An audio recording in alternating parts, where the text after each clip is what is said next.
तो अभी तक हम लोगों ने पढ़ा कि एनर्जी बैंड क्या है, कंडक्शन बैंड क्या है, एनर्जी गैप क्या है, वैलेंस बैंड क्या है, रेजिस्टिविटी पर टेम्परेचर का इफेक्ट क्या है, इंट्रिंसिक सेमीकंडक्टर क्या है। आज के क्लास में हम सीखेंगे एक्सट्रिंसिक कंडक्टिविटी के बारे में, डोपिंग के बारे में, पी टाइप और एन टाइप सेमीकंडक्टर्स के बारे में और उनके एनर्जी लेवल डायग्राम्स के बारे में, डोनर और एक्सेप्टर इम्प्योरिटीज़ के बारे में, मेजॉरिटी एंड माइनॉरिटी कैरियर्स के बारे में।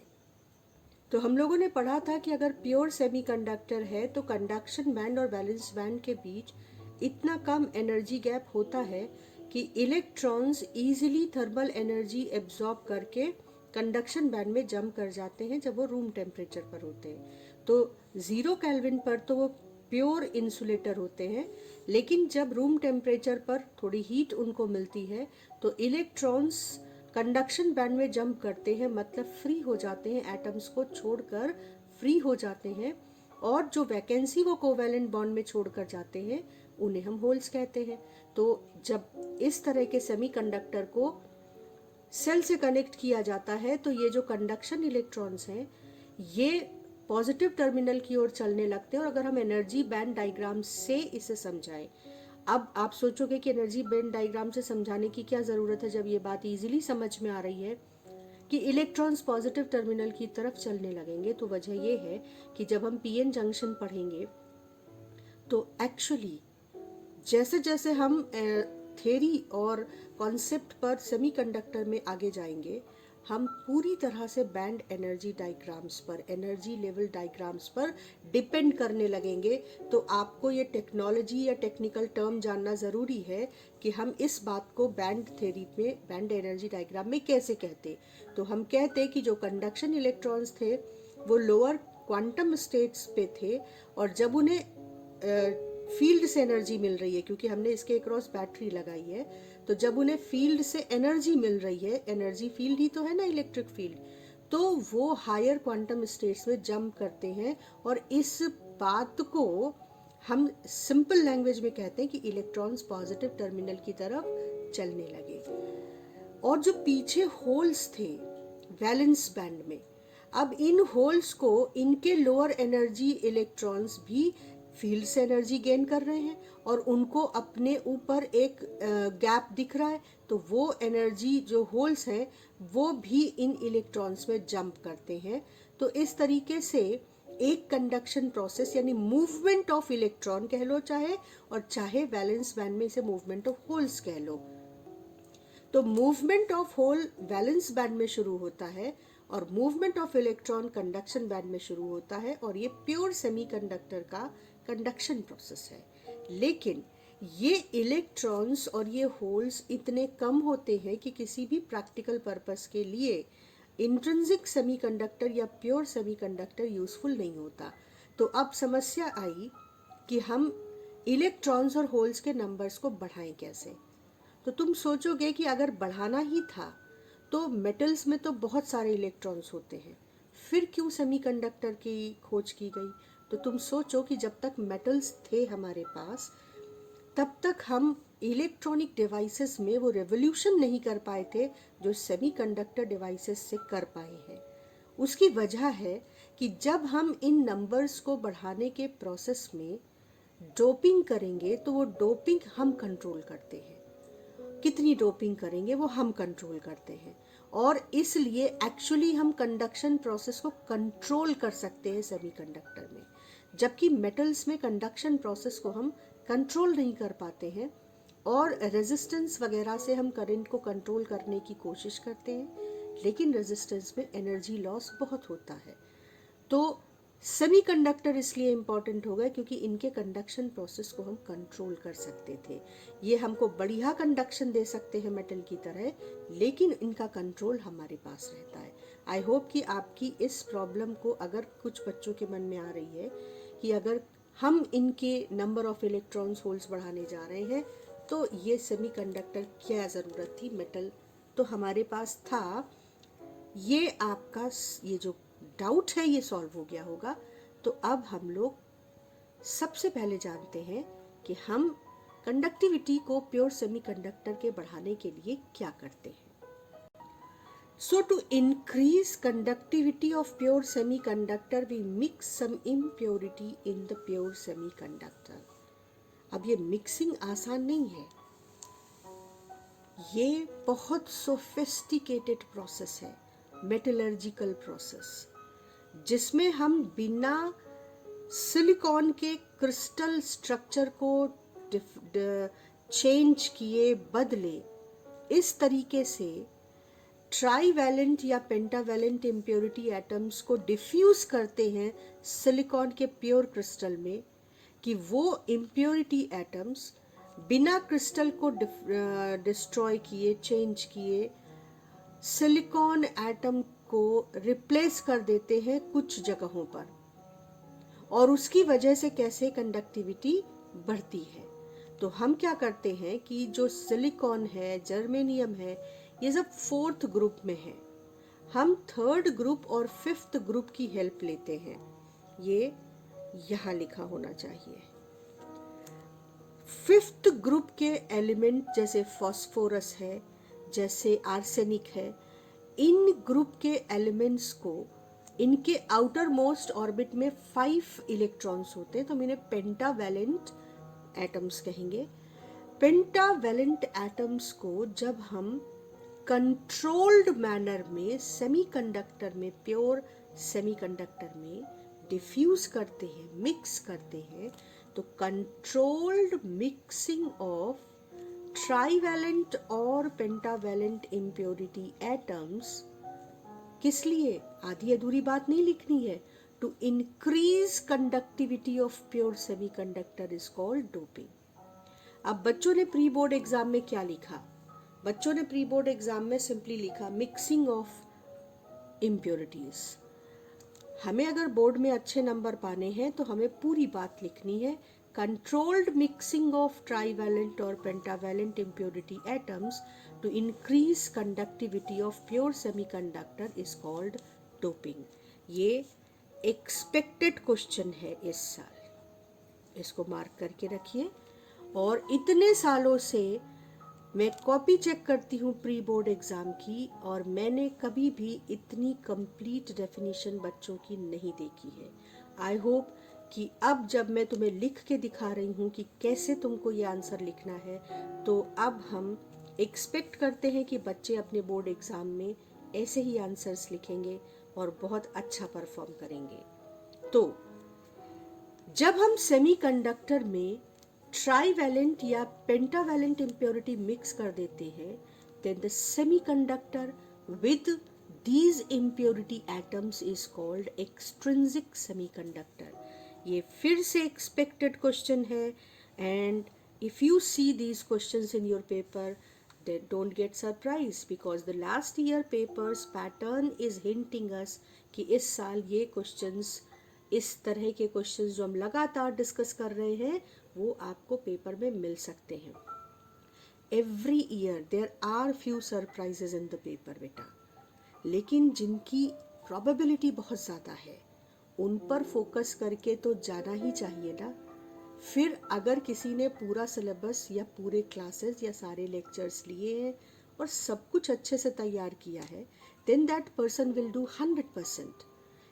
लेकिन अगर किसी ने बहुत अच्छा प्रिपेयर नहीं किया है, जो इस साल बच्चों ने किया है, बहुत समय खराब किया है, दे हैव नॉट रियलाइज्ड कि उनके लिए ब्लेसिंग इन डिस्गाइज था घर पे बैठ के पढ़ना और कमाल कर देना। तो अभी भी टाइम है, 1 महीने का टाइम है, जुट जाओ। और जो क्लासेस मैं अपलोड कर रही हूँ with important questions, at least try करो कि हम 100% ना सही लेकिन 90% के लिए तो परफेक्टली रेडी हो सकते हैं। 90 to 95% आपका पेपर एक्सपेक्टेड क्वेश्चंस और इम्पॉर्टेंट क्वेश्चंस में मिलना चाहिए, if the paper is not going just out of the way, है ना। अगर बिल्कुल एक्सेप्शनल नहीं हो रहा है पेपर, पिछले 5, 7, 8 सालों का पैटर्न फॉलो होगा, देन यू विल गेट 95%। तो ये 2 डेफिनेशंस, राइट। आगे बढ़ते हैं। एक्सट्रिंसिक सेमीकंडक्टर, कैसा semiconductor? The semiconductor which is having impurity atoms so that its conductivity is increased. Extrinsic semiconductor is of two types, obviously, because we are having two types of impurities, trivalent and pentavalent. So extrinsic semiconductor is N type or negative type semiconductor, or P type or positive type semiconductor. So we will start with the N type semiconductor, लेकिन ध्यान से देख लो, कई बार बहुत funny answers भी देखने को मिलते हैं कि डोपिंग इज टेकिंग ड्रग्स. बेटा, doping in semiconductor electronics is very sophisticated metallurgical process.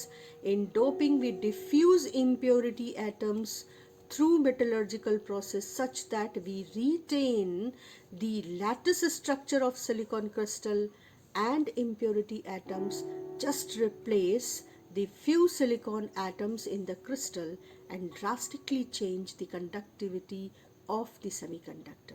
तो अब हम एन टाइप सेमीकंडक्टर पर आते हैं. तो अब सिलिकॉन एटम का छोटा सा पीस कंसीडर करो, छोटा सा पार्ट कंसीडर करो कि फॉस्फोरस एटम एक सिलिकॉन एटम को यहाँ से हटाकर उसकी जगह पर रिप्लेस कर लेता है उसकी जगह को. अब फॉस्फोरस के पास 5 इलेक्ट्रॉन्स आउटर मोस्ट ऑर्बिट में थे, तो फॉस्फोरस के 4 इलेक्ट्रॉन्स सिलिकॉन के साथ 4 कोवेलेंट बॉन्ड में इंगेज हो जाते हैं, लेकिन एक इलेक्ट्रॉन एक्सेप्शनली एक्स्ट्रा बच जाता है जो किसी भी कोवेलेंट बॉन्ड के साथ एडजस्ट नहीं हो पाता. अब ये इलेक्ट्रॉन फॉस्फोरस एटम के साथ बहुत लूजली बाउंड है. ठीक, साथ में सिलिकॉन एटम के साथ एक और क्या चीज़ हो रही है कि हम जानते हैं कि नॉर्मल टेम्परेचर पर, रूम टेम्परेचर पर, सिलिकॉन एटम के कुछ इलेक्ट्रॉन्स अपना कोवेलेंट बॉन्ड छोड़ देते हैं और फ्री हो जाते हैं. तो यहाँ पे दो तरह के फ्री इलेक्ट्रॉन्स की पॉसिबिलिटी है. एक जो इलेक्ट्रॉन अपने कोवेलेंट बॉन्ड छोड़ रहे हैं, और एक इलेक्ट्रॉन जो एडिशनल बच गया है जिसको किसी भी कोवेलेंट बॉन्ड में बाउंड होने की जगह नहीं मिली है. इन दोनों की एनर्जी ऑब्वियसली थोड़ी अलग होगी. दोनों ही फ्री हो जाएंगे, लेकिन इनकी एनर्जी स्टेट्स में फर्क होगा. तो सिलिकॉन के ये जो पांचवा इलेक्ट्रॉन, फॉस्फोरस का ये जो 5th इलेक्ट्रॉन है, ये एक्स्ट्रा इलेक्ट्रॉन फॉस्फोरस ने सिलिकॉन एटम को डोनेट कर दिया, फ्री इलेक्ट्रॉन का नंबर बढ़ा दिया. तो इसीलिए हम फॉस्फोरस एटम को डोनर एटम कहते हैं, क्योंकि ये इलेक्ट्रॉन्स डोनेट करता है सिलिकॉन एटम को कंडक्शन के लिए.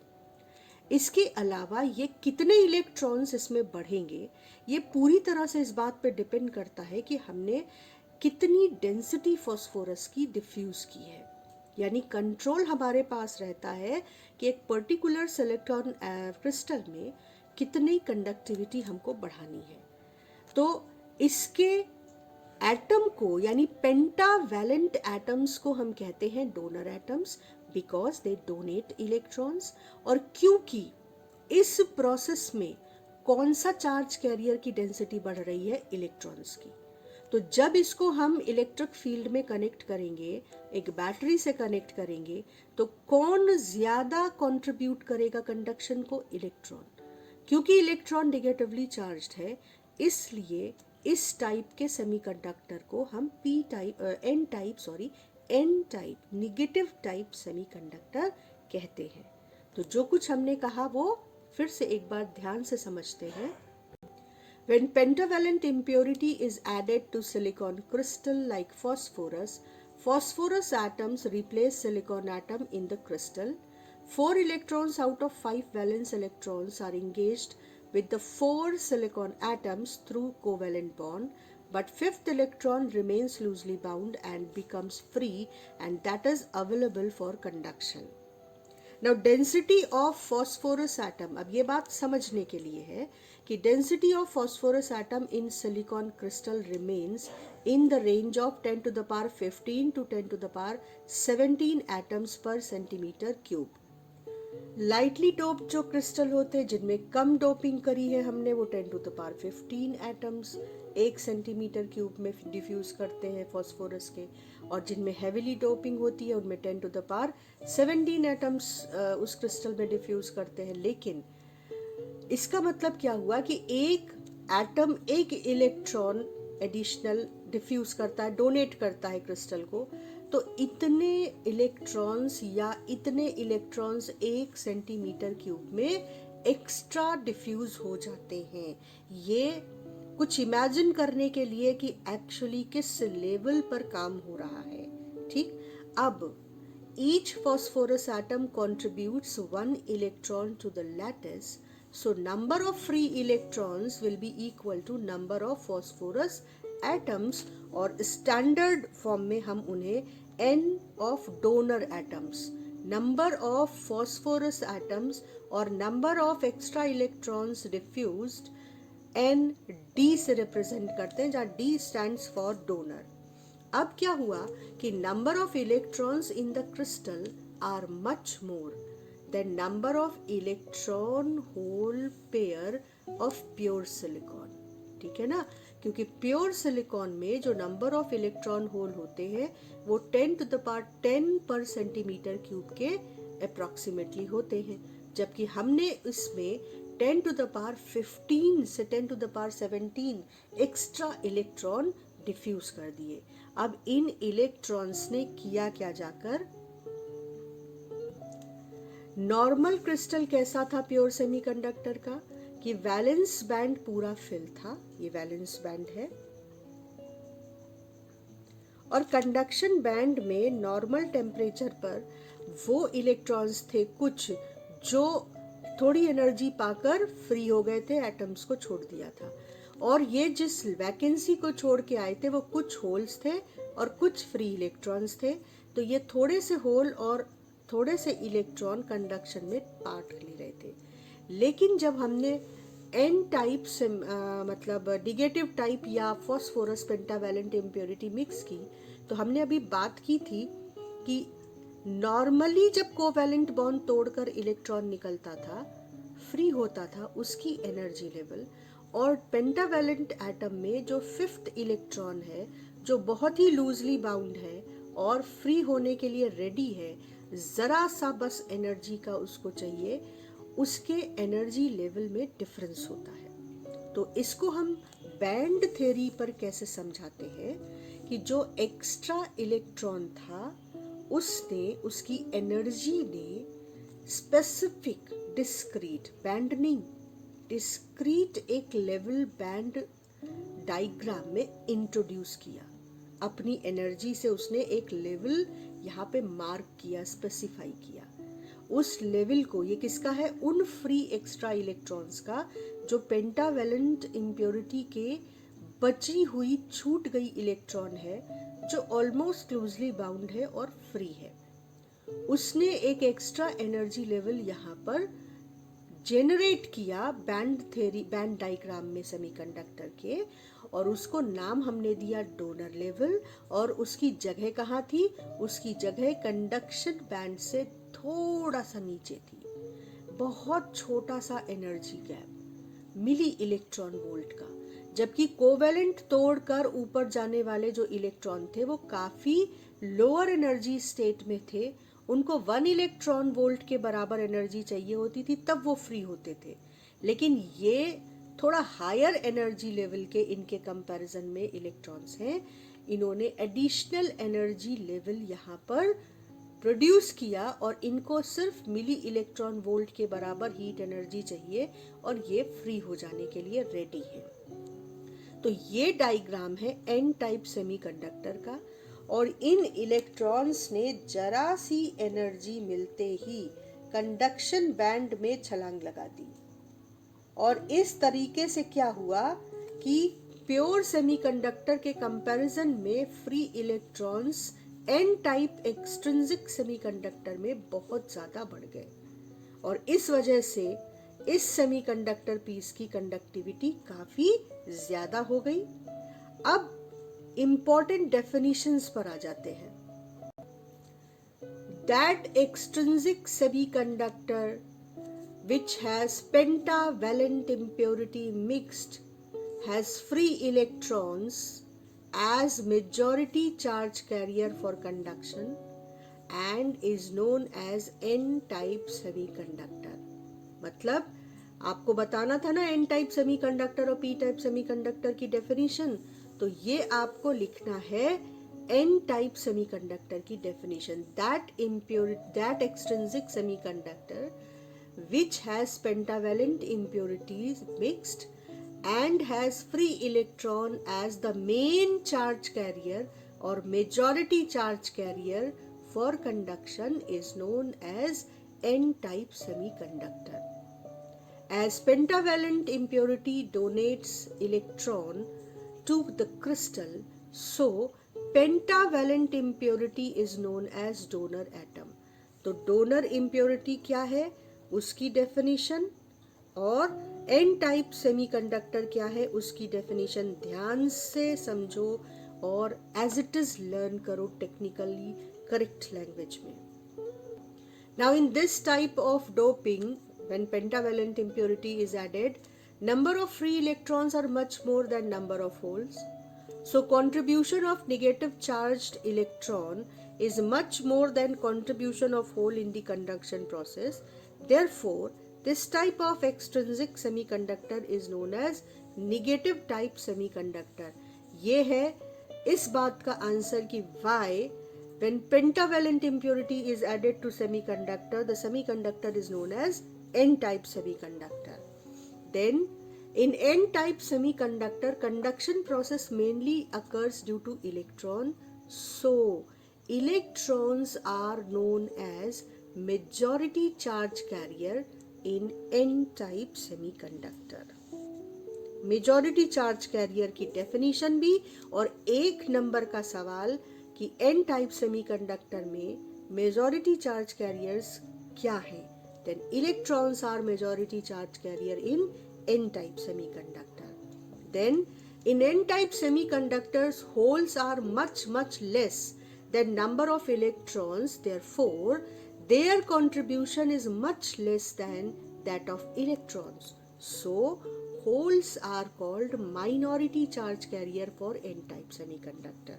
अब तुम्हें याद होगा कि majority charge carrier और minority charge carrier दोनों की definitions expected questions की लिस्ट में है, क्योंकि ये पहले पूछी गई हैं लेकिन 2020 में नहीं पूछी गई हैं.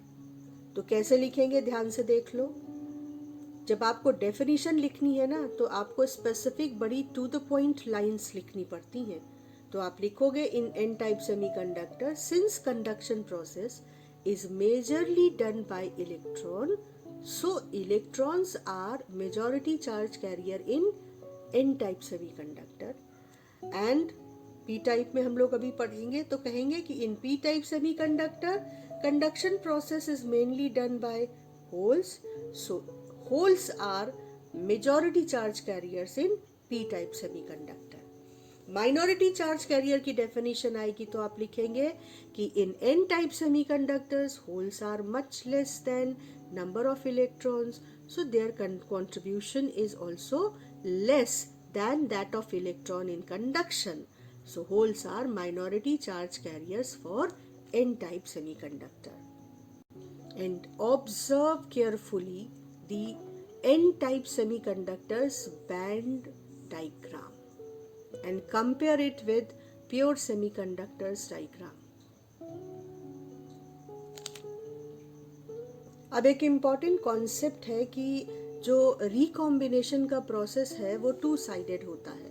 इलेक्ट्रॉन्स यहाँ से जंप करते हैं जब एनर्जी मिलती है, और इलेक्ट्रॉन्स अपनी एनर्जी लूज करके वापस अपने लोएस्ट एनर्जी स्टेट में भी आ सकते हैं, यानी होल्स में रिकम्बाइन करते रहते हैं.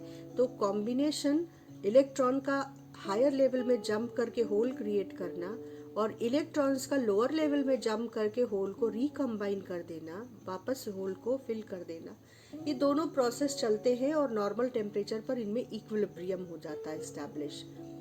लेकिन जब हम डोनर लेवल यहाँ पर एडिशनल क्रिएट कर देते हैं बाय एडिंग पेंटावैलेंट इम्प्योरिटी, तो क्या होता है कि यहाँ पे बहुत सारे इलेक्ट्रॉन्स आ गए. देखो यहाँ पे बहुत कम इलेक्ट्रॉन्स थे तो रिकॉम्बिनेशन के प्रोबेबिलिटी भी कम थी, लेकिन यहाँ पर बहुत सारे इलेक्ट्रॉन्स एडिशनल क्रिएट हो गए और इसलिए रिकॉम्बिनेशन भी बहुत ज़्यादा बढ़ जाता है.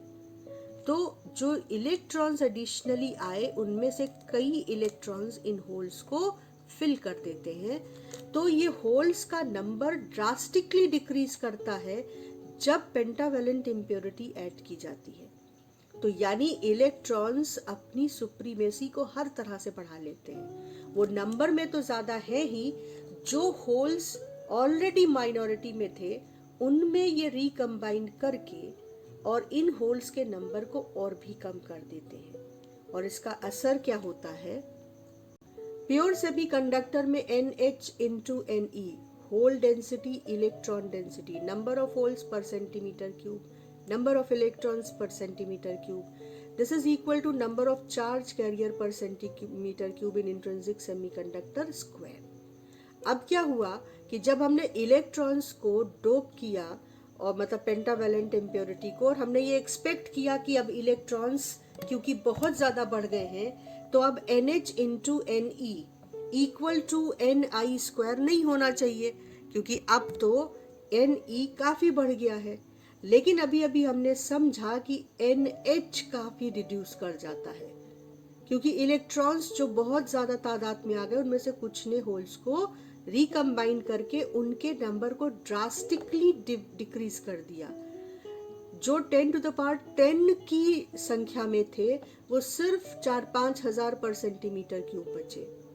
तो इसलिए इंटरेस्टिंगली जो फॉर्मूला रिलेशन NH, Ne और Ni के बीच प्योर सेमीकंडक्टर में था, सेम फॉर्मूला इस N टाइप सेमीकंडक्टर यानी एक्सट्रिंसिक सेमीकंडक्टर में भी होल्ड करता है, क्योंकि ये बहुत बढ़ गए पर ये भी ड्रास्टिकली डिक्रीज कर गए और प्रोडक्ट लगभग उतना ही रहा। ठीक। Similarly, when trivalent impurity like boron, aluminium, gallium, ये थर्ड ग्रुप के हैं, इनके आउटर मोस्ट ऑर्बिट में सिर्फ 3 इलेक्ट्रॉन्स हैं। When these trivalent impurities are added in silicon crystal without disturbing the crystal structure, then impurity atoms just replace few silicon atoms in the crystal. When they replace, then outermost 3 electrons of boron, they are engaged with the 3 covalent bond. But in the 4th covalent bond, silicon atom का तो electron है, लेकिन boron का electron absent है। यानी boron ने एक whole contribute किया और ये होल अब इलेक्ट्रॉन्स को आसपास के अट्रैक्ट कर सकता है रिकॉम्बिनेशन के लिए। तो क्योंकि बोरॉन इम्प्योरिटी एटम इलेक्ट्रॉन्स को सिलिकॉन क्रिस्टल के एक्सेप्ट करता है, तो हम इस इम्प्योरिटी को नाम देते हैं एक्सेप्टर इम्प्योरिटी। अब जो होल्स हैं वो कंडक्शन बैंड में, वैलेंस बैंड में ऑलरेडी प्योर सेमीकंडक्टर में थे। क्यों थे? क्योंकि कुछ इलेक्ट्रॉन्स हीट पाकर अपने कोवैलेंट बॉन्ड को छोड़ देते थे और एक होल क्रिएट हो जाता था। अब इस होल की एनर्जी और इस होल की एनर्जी लेवल में डिफरेंस है, क्योंकि यहाँ पर तो कभी कोई इलेक्ट्रॉन रहा ही नहीं, जबकि यहाँ से इलेक्ट्रॉन, ये लोअर एनर्जी स्टेट था और इलेक्ट्रॉन एनर्जी एब्जॉर्ब करके कंडक्शन बैंड में जंप करता है, फ्री होता है। तो इन दोनों के जो एनर्जी में डिफरेंस है उसकी वजह से ये जो होल्स बोरॉन दे रहा है, ये बैंड डायग्राम में एक additional level, discrete level introduce करते हैं वैलेंस बैंड से ठीक ऊपर। नॉर्मल में कुछ होल्स थे जो इलेक्ट्रॉन कंडक्शन बैंड में चले गए थे, वो कुछ इलेक्ट्रॉन्स थे और इनकी वजह से एक वीक कंडक्टिविटी थी प्योर सेमीकंडक्टर में। लेकिन जब ट्राइवेलेंट इम्प्योरिटी हमने डिफ्यूज कर दी तो इन्होंने एक एनर्जी लेवल यहाँ पर इंट्रोड्यूस कर दिया जिसको हमने कहा एक्सेप्टर लेवल। अब यहाँ पर जैसे ही ये एनर्जी लेवल था, अब ये कैसा एनर्जी लेवल था याद करो, इनिशियली ये एम्प्टी था, होल्स थे सारे के सारे। इनिशियली यहाँ पर इलेक्ट्रॉन की वैकेंसी थी, यहाँ पर कोई इलेक्ट्रॉन नहीं था। तो ये एक्सेप्टर लेवल डोनर लेवल से अलग था। डोनर लेवल में बहुत इलेक्ट्रॉन्स थे जो इजीली कंडक्शन बैंड में जंप कर गए, लेकिन ये जो लेवल था ये इनिशियली एम्प्टी था, ये होल्स ने बनाया था, यानी वैकेंसी ऑफ इलेक्ट्रॉन्स से बना था, पूरा एम्प्टी। और ये वैलेंस बैंड से कुछ मिली इलेक्ट्रॉन वोल्ट ऊपर। तो जिन इलेक्ट्रॉन्स के पास थोड़ी भी एनर्जी थी, जो अभी तक 1 इलेक्ट्रॉन वोल्ट जंप करके यहाँ नहीं पहुंच पा रहे थे, वो सब इस एनर्जी लेवल में कूद जाते हैं। तो यहाँ जो इलेक्ट्रॉन आ गए बाद में, ये जो इलेक्ट्रॉन है ये एक्सेप्टर लेवल में होल्स को फिल करके यहाँ आ गए। तो यहाँ पे बहुत सारे होल्स जनरेट हो गए और होल्स का नंबर फ्री इलेक्ट्रॉन्स के नंबर से काफी बढ़ गया। अब क्योंकि जब इस पीस को आप बैटरी से कनेक्ट करोगे तो इलेक्ट्रॉन्स का कंट्रीब्यूशन कंडक्शन में होल्स से कम होगा, तो होल्स मेजॉरिटी चार्ज कैरियर हो गए। क्योंकि पॉजिटिव चार्ज की तरह बिहेव करने वाले होल्स मेजॉरिटी चार्ज कैरियर है, तो उसको हमने पी टाइप या पॉजिटिव टाइप सेमीकंडक्टर कहा। और मेजॉरिटी चार्ज कैरियर की डेफिनेशन, पी टाइप सेमीकंडक्टर की डेफिनेशन, डोपिंग की डेफिनेशन और ये बैंड डायग्राम, ये सब एक्सपेक्टेड क्वेश्चंस हैं। इनकी स्पेसिफिक डेफिनेशन अच्छे से लिख कर प्रैक्टिस करोगे तो इसमें बहुत बढ़िया नंबर तुमको मिलेंगे। इंस्ट्रक्शंस को एज इट इज फॉलो करोगे तो रिजल्ट दिखेगा तुमको। तो अब जो कुछ हमने डिस्कस किया उसको हमने यहाँ पर शॉर्ट में स्पेसिफिक लैंग्वेज में लिख लिया कि 3 outer electrons of boron are engaged in covalent bond with silicon, but one quantum state remains empty, or we can say a hole is introduced in the lattice. Now energy of this quantum state is different from that hole or vacancy which is generated when an electron leaves covalent bond in the crystal. So an extra energy level is introduced slightly above the covalent bond called acceptor level, because trivalent impurity atom accepts electrons from the crystal. तो अगर हमसे कोई पूछेगा कि why trivalent impurities are called, or what is acceptor impurity or atom, then we will say that trivalent impurity atoms accepts electrons from the crystal of pure semiconductor. So this impurity atom is called acceptor atom. इसके बाद when electric field is applied in p-type across p-type semiconductor, then conduction process is mainly done by holes, because density of holes is much greater than density of electrons. So holes are known as majority charge carrier in p-type semiconductor. This is definition of majority charge carrier, but if the term majority charge carrier is there to define, then we will refer both n-type and p-type, and we will write the definition that in n-type semiconductor conduction mainly occurs due to electrons, and in p-type semiconductor conduction mainly occurs due to holes. Therefore electrons are majority charge carriers in n-type and holes are majority charge carrier in p-type. Similarly, we know that hole density is much less in p-type semiconductor in comparison to electron, so they contribute less in conduction process, and therefore holes are known as minority charge carriers in p-type semiconductor. So this is complete discussion of extrinsic semiconductor and its conduction process along with its band diagram. अब last topic semiconductor का आ गया, क्योंकि transistor नहीं है तो PN junction और junction diode. तो हम नेक्स्ट क्लास में उसको भी कंप्लीट करेंगे, लेकिन हाँ उसके लिए हम 2 क्लासेस उसको डेडिकेट करेंगे। एक में पीएन जंक्शन की पूरी मैकेनिज्म समझेंगे और उसके अगले क्लास में डायोड एज अ रेक्टिफायर।